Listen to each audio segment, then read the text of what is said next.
প্রিয় কলিজার বন্ধুরা, কেমন আছো তোমরা? আশা করি তোমরা অনেক ভালো আছো। তোমাদেরকে মজা দেওয়ার জন্য আবারও নতুন গল্প নিয়ে এলাম। আজকের গল্পটি খুবই মজাদার হতে চলেছে। আমি গ্যারান্টি দিয়ে বলতে পারি গল্পটি শেষ পর্যন্ত শুনলে তোমাদের দাঁড়িয়ে যাবে। তাই ভিডিওটা শুরু থেকে শেষ পর্যন্ত দেখার অনুরোধ রইল। তাহলে কথা না বাড়িয়ে এবার মূল ঘটনায় আসি। আমার নাম দীপক কুমার মণ্ডল। আমি পটুয়াখালী জেলার রামনগর থানার এক ছোট্ট গ্রামে বসবাস করি। পরিবারের সদস্য বলতে আমার মা আর আমি। আমরা দুজন ছাড়া পরিবারে আর কেউ নেই। বাবা 7 বছর আগে ক্যান্সারে আক্রান্ত হয়ে মারা যায়। রামনগর থানার পশ্চিম কোণে আমাদের বাড়ি। আমাদের বাড়ির পরে আর কোনো বাড়িঘর নেই। পাহাড় জঙ্গলে ভরা, যেখানে কেউ কখনো আসে না। বাড়ির সাথে আমাদের কয়েক বিঘা জমি আছে। সেখানে চাষ আবাদ করে আমাদের মা ছেলের সংসার কোনোমতে চলছে। বাবা মারা যাওয়ার পর পড়াশোনা বাদ দিয়ে মার সাথে মাঝে মধ্যে চাষাবাদ কাজ করি। সবজির চাষ করি বলে আমরাই যা কাজ করার করি। আর আমি একটা টেইলার্সের দোকান চালাই। এভাবে দুজনের সংসার বেশ ভালোই চলছে। আমার বয়স 23 বছর। আর আমার মায়ের বয়স 38 বছর। 16 বছরে বিয়ে হয়ে 1 বছর পরে আমি পৃথিবীতে আসি। আমার গায়ের রং খুব ফর্সা। শুনেছি আমার নানি নাকি খুবই ফর্সা ছিল, তাই আমারও গায়ের রং নানির মতো হয়েছে। এমন চেহারা, এত সুন্দরী নারী আর নেই। আমাদের গ্রামে কেউ বলবে না। আমার মায়ের 23 বছরের একটা সন্তান আছে। মা দেখতে 20 বছর বয়সী বিবাহিত নারীর মতো একদম। মার সাথে আমার মনের প্রচণ্ড মিল। আমাকে খুব ভালোবাসেন আমার মা। মনে হয় না জীবনে কখনো আমাকে একটি বকা দিয়েছে। যাই হোক, এবার আসল ঘটনাটা বলি। মাকে নিয়ে কখনো আমার মনের মধ্যে খারাপ চিন্তা ভাবনা ছিল না। সাধারণ মা ছেলের মতোই। তবে বয়সের সাথে সাথে নিজের বয়সের চেয়ে বড় মেয়ে ও মহিলা দেখে মনের সুপ্ত বাসনা তৈরি হতে থাকে। স্কুলে পড়ার সময় কখনো ক্লাসের মেয়েদের দেখতাম না। ক্লাসের ম্যাডাম বাঙালিদের প্রতি নজর যেত সবসময়। আর এখন এটা আরও বেড়ে চলেছে। 23 বছরে বিয়ে করে অনেকেরই বাচ্চা কাচ্চা হয়ে গেছে। কিন্তু আমার এখনও বিয়ে করা হয়নি। তার উপর টেলার্সের কাজ করি। দোকানে মহিলাদের পোশাকই বেশি। খুব কষ্টে তাদের সামনে নিজেকে সামলাই, আর তার উপর গ্রামের একমাত্র টেইলার্সের দোকান আমার। তাই সবাই এখানে আসে কাপড় চোপড় তৈরি করার জন্য।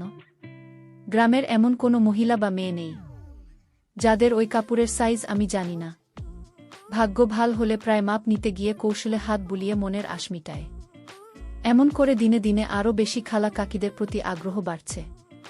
হঠাৎ করে যে একদিন আমার জীবনের মোড় ঘুরবে তা কখনো কল্পনাও করতে পারিনি। এক রাতে আমার স্বপ্নদোষ হলো। মা ছেলে দুজন মানুষ, তাই এক ঘর দিয়ে চলছি আমরা। মার আমার বিপরীত পাশে একটা খাটে ঘুমায়। আমাদের মাঝে চাদরের বেড়া দেওয়া, উঠে বসে দেখি বিছানায় একদম তলিয়ে গেছে ভিজে। লুঙ্গি শুকনো অংশ দিয়ে বিছানায় ভেজাটুকু কোনো মতে মুছে চলে গেলাম। টয়লেট শেষে ঘরে ঢুকতেই হঠাৎ চোখে আমার দিকে গেল, আর চোখ আটকে গেল সেদিকে। শাড়ির উপরে উঠে পায়ে কিছুটা বেরিয়ে আছে। কিন্তু এটুকু দেখে আমার চোখ আটকে গেল, নিজের অজান্তেই কেমন একটা ঘোরে হারিয়ে গেলাম আমি এগিয়ে মার কাছে গেলাম। মা গভীর ঘুমে আছে। নিঃশ্বাসের সাথে ওঠানামা করছে, আর কেউ যেন আমার মনে কষ্টের ঢাক পেটাচ্ছে। বন্ধুরা, ভিডিও মাঝখানে একটা কথা বলতে চাই। আমি তোমাদের আনন্দ দেওয়ার জন্য খুব কষ্ট করে ভিডিও বানাই। তাই তোমাদের কাছে অনুরোধ থাকবে, অবশ্যই এই ভিডিওটি দেখে একটি লাইক করবে এবং চ্যানেলটি সাবস্ক্রাইব করে পাশে থাকবে। মন ভরে অধীর আগ্রহে মা সৌন্দর্য উপভোগ করছি। হঠাৎ মা আডমোডা ভাঙতে লাগল ঘুমের মাঝে। আমি দ্রুত নিজের বিছানায় শুয়ে পড়ি। সারা রাত শুধু তোমার কথা ভেবে পার করলাম। একটু ঘুমাতে পারলাম না। অনেকক্ষণ পরে চোখ বুজলাম।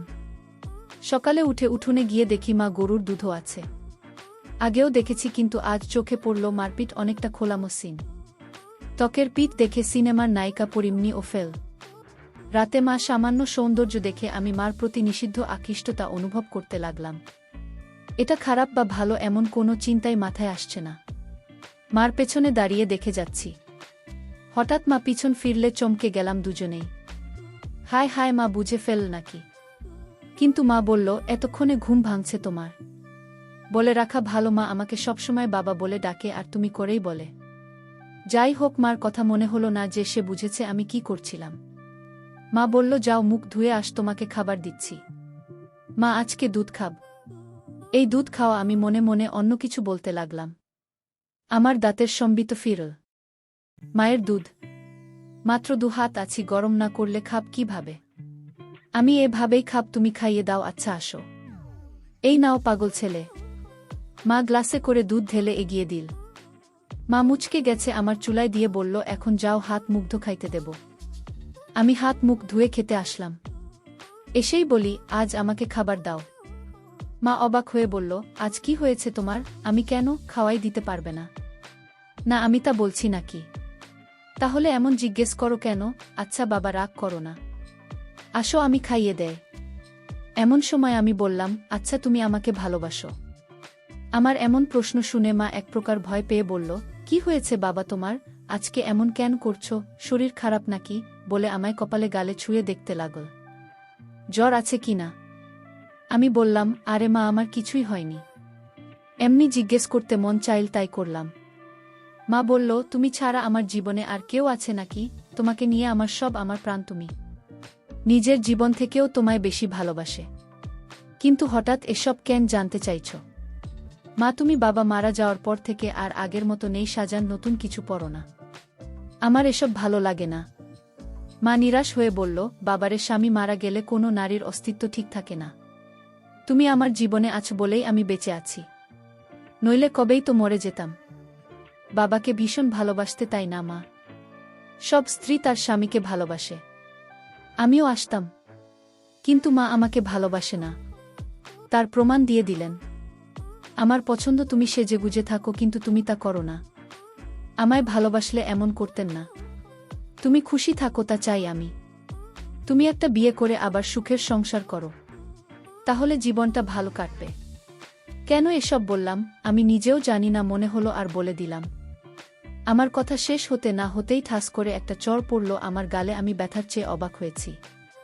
আমার জ্ঞান হওয়ার পর কখনো আমাকে কেউ মারেনি। আমার তো দূরে থাক, কখনো চোখ রাঙিয়ে কথা বলে না। কিন্তু আজ এত রাগ হলো যে মার খেলাম। আমার চোখ লাল হয়ে আছে। কাস্তে কাস্তে বলল, নিজের বাবা মরে গেছে বলে মাকে অন্যের বিছানায় দিতে চাও? বোঝা হয়ে গেছে আমি, তাই না? আমাকে খাওয়াতে পড়াতে কষ্ট হচ্ছে, আমি চলে যাব, চিন্তা করো না বলেই উঠে চলে গেল। মা নিজে বিছানায় শুয়ে কাঁদতে লাগল। আমি উঠে তার কাছে গিয়ে হাজারবার বোঝানোর চেষ্টা করলাম, কিন্তু আমার কোনো কথাই শুনল না। মা বলল, এখন আমার চোখের সামনে থেকে যাও। আমি মার কথায় ভয় পেয়ে যাই, বের হয়ে যায় দোকানের উদ্দেশ্যে। রাতে কথা বলল না, যে যার মতো শুয়ে পড়ি। হঠাৎ ঘুমের মধ্যে গালে নরম ছোঁয়া পেয়ে উঠে পড়ি। দেখি মা সামনে বিছানায় বসা। উঠে আমি সামনে বসতেই চোখ জ্বলে করে আমার গালে হাত বুলিয়ে বলল, ব্যথা করছে তাই না? আমাকে মাফ করে দাও। মা, আর কখনো বলব না এসব। তুমি আমার কাছে মোটেও বোঝো না। আমি ভেবেছি হয়তো তোমার ভালো হবে, কিন্তু তুমি কষ্ট পাবে জানতাম না। আমায় মাফ করে দাও। মা সাথে সাথে আমাকে বুকে টেনে নিল, বলল, বাবারে, আমি তোমায় অনেক ভালোবাসি। তোমার ছেলে কারো সংসার এগিয়ে নিজের সুখ চাই না। তোমার বাবার পরে তুমি আমার একমাত্র সম্বল। আর কখনো এমন বলো না বাবা। আমি আর কখনো বলব না মা। আমার উপর আর রাগ করে থেকো না। এবার মনের কষ্ট ভয় দূর হলে আমি মার সৌন্দর্যের উপর আবার আকৃষ্ট হলাম। পরদিন বিকেলে বাড়ি ফিরে আমি চমকে উঠলাম। আমার পরনে একটা সবুজ শাড়ি আর হলুদ ব্লাউজ পরার চমৎকার মানিয়েছে। আমায় দেখে মুচকি হেসে বলল, এখন ঠিক আছে তো? তুমি সত্যিই আমার জন্য নতুন শাড়ি পরেছ? নইলে কি অন্য কেউ আছে আমার? আমি খুশিতে মাকে জড়িয়ে ধরি। মাও সারা দিল, তুমি আমার জান, তোমার খুশি আমার খুশি। তুমি নতুন নতুন সাজবে, তা আমার খুব ভাল লাগে। মা বলল, বুঝেছি, তোমাকে এখন সুন্দরী একটা মেয়ে দেখে বিয়ে দিতে হবে। আমি বললাম, মা, আর কখনো বিয়ের কথা আনবে না। মা বলল, সে কি, বিয়ে কেন করবে না? আমি শুধু তোমায় নিয়ে থাকব। মা, আরে পাগল, আমি তো থাকবই। বিয়ে করতে তাতে সমস্যা কোথায়? আমি বললাম, আমার আর তোমার মাঝে অন্য কেউ আসতে পারবে না। আমি চাই না আমাদের মাঝে কেউ আসুক, আর কখনো বিয়ের কথা বলবে না। তুমি ছাড়া আর কাউকে নিয়ে আমি সংসার করতে চাই না। আমার কথা মা ছেলের মমতা মনোভাব বুঝেছে, কিন্তু তা ছাপিয়েও যে আমি তার মন প্রাণ সব পাওয়াটা ভাবছি, তা তো সে জানে না। আচ্ছা বাবা, আর বলবো না। মা কিছুক্ষণ আমায় চেয়ে দেখল, বলল, আচ্ছা যাই হোক, বললে না তো আমায় কেমন লাগছে? আমি বললাম, একদম পরীর মতো লাগছে তোমায়। মা লজ্জা পেয়ে বলল, দুষ্টু, খালি মজা করো। সত্যি বলছি, আমি, বিশ্বাস করো। আচ্ছা আচ্ছা, হয়েছে। এখন যা, গোসল করে আয়। আমি পুকুরে গেলাম গোসল করতে। বাড়িতেই পুকুর, আমাদের ঘরের পাশে। আমি গোসল করে গা মুছে সেই হালকা ভেজা গামছা পরে এসে মার সামনে দাঁড়িয়ে বললাম, ভিতর থেকে লুঙ্গি এনে দাও মা। হঠাৎ মার চোখ খেয়াল করলাম আমার গামছা দিকে। নিচে তাকিয়ে দেখি আমার ওটা স্পষ্ট আকারে বোঝা যাচ্ছে। তার মানে কি মাথায় দেখছিল, আমি মেলাতে পারলাম না। সেদিন রাতে হঠাৎ ঘুম ভাঙল একটা অদ্ভুত শব্দে। উঠে ভাবলাম মার কাছে গিয়ে দেখি বিছানায় নেই মা, দরজা খোলা। হয়তো বাহিরে কোনো সমস্যা হয়েছে কি না ভেবেই তড়িঘড়ি করে বাহিরে গেলাম।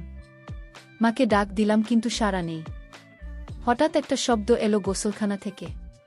পুকুরে গোসল করে মা, তবে মাঝে মাঝে গোসলখানায় করে। তাই সেখানে এগিয়ে গেলাম দেখতে, শব্দ খুঁজতে।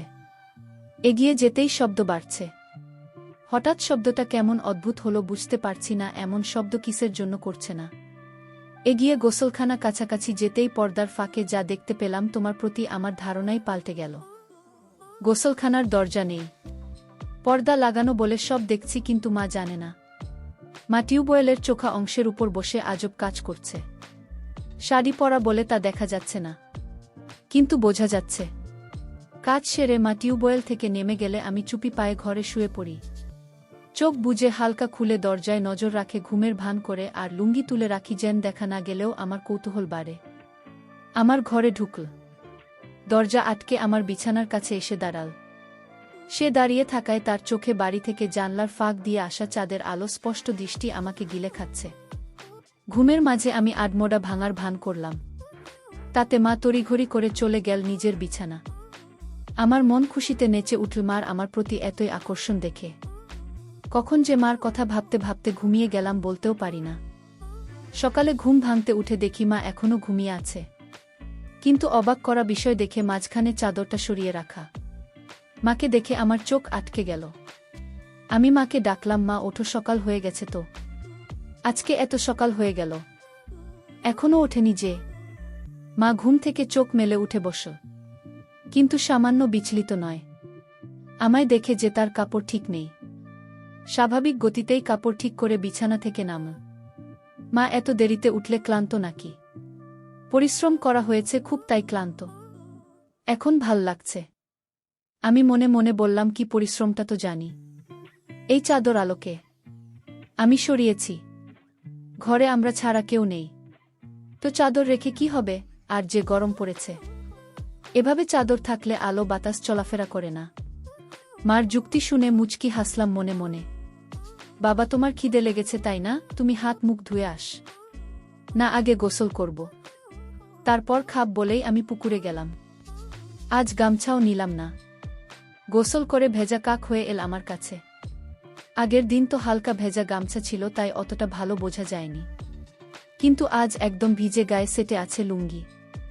মার দৃষ্টি আমার উপরে আর চোখে গিলে খাচ্ছে। জিভে যেন জল এসে গেছে, এমন করে তাকিয়ে আছে আমার দিকে। আমার বেশ ভালো লাগছে তা দেখে। আমার ভিতর থেকে গামছা লুঙ্গি এনে দিল। যতক্ষণ আমার মোছা শেষে লুঙ্গি না পরলাম সে লুকিয়ে দেখতে চল। হঠাৎ মা বলল, তুমি একটু বসো, আমিও গোসল করে আসি। আজকে গরম লাগছে, এসে খাইয়ে দিব তোমায়। আমি ভাবলাম ভালোবাসা দেখাতে খাইয়ে দেবে, কিন্তু আরও কিছু অপেক্ষা করছে তা বুঝিনি। মাঝে গোসল করতে না, শুধু শরীর ভেজাতে পুকুরে গিয়েছিল তা বুঝতে বাকি রইল না। 2 মিনিটে ফিরে এল। আমরা ভেজা শরীরে আগেও দেখেছি এমন ভেজা শরীরে, কিন্তু আজ আমাকে দেখাতে যে আমরা ভেজা শরীরে এসেছে তা আমি জানি। হঠাৎই মা এগিয়ে এসে বলল, বাবু, আমার মুখটা খুলে দাও তো। ব্লাউজটা আর চলবে না মনে হয়। আমিও সুযোগ পেয়ে বলে বসলাম, ছেলের কাপড়ের দোকান, আর তুমি কিনা পুরনো জিনিস নিয়ে পড়ে আছো। নতুন নিয়ে নাও তাহলে তো হয়।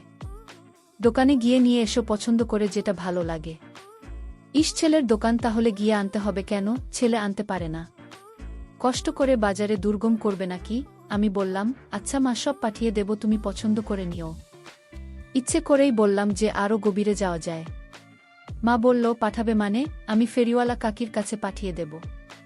মা বলল, বাইরের মানুষের সামনে পছন্দ করতে পারবো না। আমি তো জানি না ও সব সাইজ টাইস। তাছাড়া আমার সামনে এসো, সমস্যা হবে না? মাকে বলল, সমস্যা হবে। দোকানদার হয়েছে খদ্দেরকে কাপড় দেখাবে। কি সব বলছো বলো তো, দোকানেও কি এমন করো? আচ্ছা, ভুল হয়েছে। আমি নিয়ে আসব সবগুলো, তোমার পছন্দমতো সাইজ বুঝে নিও। সব কেন আনবে? আমার সাইজের গুলোই আনবে শুধু। রং আমি বেছে নেব, সাইজ 34 মনে থাকবে তো? আমার দিকে হা করে তাকিয়ে আছি। মা এতটাই আমার উপর ফিদা যে উঠে পড়ে লাজ লজ্জা সংকোচ ভুলে আমায় সব জানিয়ে দিচ্ছে। আমি প্রচণ্ড খুশি ও অবাকও হলাম। সারাদিন মার কথা ভেবেই দিন পার করলাম। দোকান বন্ধ করার সময় বেছে বেছে বড় গলাওয়ালা কয়েকটা নিলাম। দোকান থেকে বের হয়ে সোজা বাসায় পৌঁছে যায়। গিয়ে দেখি মা ক্ষেতের কাজ করছে। আমিও গেলাম সেখানে, কিন্তু গা মেখে গেছে ধুলো বালি ও কাদা দিয়ে। আজ কেমন অদ্ভুত লাগছে, এমন করে কাদা মাখামাখি হয় না কখনো। বাড়ির ভিতরে ঢুকতে ঢুকতে বললাম, তুমি তো কাদা দিয়ে মেখে গেছে, শাড়ি পুরো মেখে গেছে, কি করব বলো? এক সেট হয়ে তো কাজ করা যাবে না, তাই না? আমি অবাক হয়ে গেলাম আমার কথা শুনে। আমার দিকে হুট করে তাকাতেই মা হেসে দিল, সাথে আমিও হেসে দিই। ধীরে ধীরে কেমন একটা ঘুলে মিলে যাচ্ছে দুজনে। সবজির ডালা রাখার পরে মা বলল, আমার জিনিস আনছো? আনছি মা, পরে দেখো, সাইজে না হলে পাল্টা আনব। মা বলল, সাইজ হবে, বিশ্বাস আছে তোমার উপর, বলেই মুচকি হেসে চলে গেল ঘরে। আমি বাইরে দাঁড়ানো। একটু পরেই আমার ডাক দিল। ভিতরে যেতে যেতে ভাবলাম মজার কিছু হবে, কিন্তু মা হতাশ করল। মা হাতে একটা হলুদ শাড়ি আর গামছা। মা বলল, তুমি একটু বসো, আমি গোসল করে আসি। বলেই মা পুকুরে চলে গেল। কিছু না ভেবেই চলে গেলাম। একটু পরেই পুকুরের কাছে ঝোপঝাড়ে গিয়ে দাঁড়িয়ে উকি মারতেই আমার চোখ কপালে উঠে গেল। আরে কি সুন্দর লাগছে বলে বোঝানো যাবে না। হঠাৎ একটা পিঁপড়া কামড় দিলে আচমকাই মুখ থেকে উৎসব বের হয়ে গেল, আর ঝুপঝাপ একটু নড়ে গেল। মা একটু চমকে গিয়ে দিকে তাকাল, দেখতে লাগল এদিকে। পরক্ষণেই আমায় অবাক করে দিয়ে মার মুখে একটা মুচকি হাসি দেখতে পেলাম। মাথায় ঢুকল না। মা কি আমায় দেখে ফেলেছে নাকি? হঠাৎ নিচে পায়ের দিকে তাকিয়ে দেখি আমার শরীর পুরোটাই মার দিক থেকে দেখা যাচ্ছে। আমি প্রচণ্ড লজ্জা পেলাম ধরা পড়ে, কিন্তু মা তো আমায় ধরা পড়তে দেননি, তাই দেখে খুব ভাল লাগল। মা এবার দেখাল ক্যারিশমা। আগে পানিতে একটা ডুব দিয়ে পানি থেকে উঠল। তখনই আমায় আকাশ থেকে ফেলে মা অকল্পনীয় কাজ করল। ডাঙায় উঠে দাঁড়িয়ে আগে আমার দিকে তাকিয়ে একটা অদ্ভুত মুচকি হাসি দিল। এই প্রথম আমার মার এই সৌন্দর্য দেখে আমি হতবাক। আমি দ্রুত ঘরের সামনে চলে যাই ও দরজায় বসে থাকি। তখন মা এলো, আবার অবাক করে আমার সামনে এসে দাঁড়িয়ে মুচকি হেসে বলল, খিদে লেগেছে বাবা? আমি বললাম, হ্যাঁ মা। তোমার এত সময় লাগল যে? তুমি জানো না বুঝি? আমি বোকার মতো তাকিয়ে আছি মার চোখে। দুজনেই একটু আগে বিষয়টা জানি, কিন্তু কেউ স্বীকার করে এগোতে পারছি না। সময় নিচ্ছি, কিন্তু মা এক ধাপ এগোনো হয়ে গেছে। আমার দিকে এক প্রকার এগিয়ে এসে বলল, কি দেখছো বাবু? আমিও লজ্জা সংকোচ কাটিয়ে বললাম, তোমার জন্য এনেছি, ওগুলো পরলে ভালো লাগবে। মার মুখে মুচকি একটা হাসি এনে বলল, কেন, এগুলো ভাল লাগে না আমায়? ভালো লাগে, কিন্তু আমি যা এনেছি তার চেয়েও সুন্দর মানাবে তোমায়। বেশ নজর রাখছে দেখছি আমার উপর। মা আমায় সুযোগ দিচ্ছে। আমি তা ভেস্তে দিলাম না। বললাম, আমার খদ্দের, তুমি কোথায় কেমন লাগবে তা আমার দেখার দায়িত্ব। মা চোখ পাকিয়ে বলল, তাই তাহলে তো গ্রামের সব মেয়ে মহিলার দিকে দেখা হয়ে গেছে। আমি হকচকিয়ে গেলাম।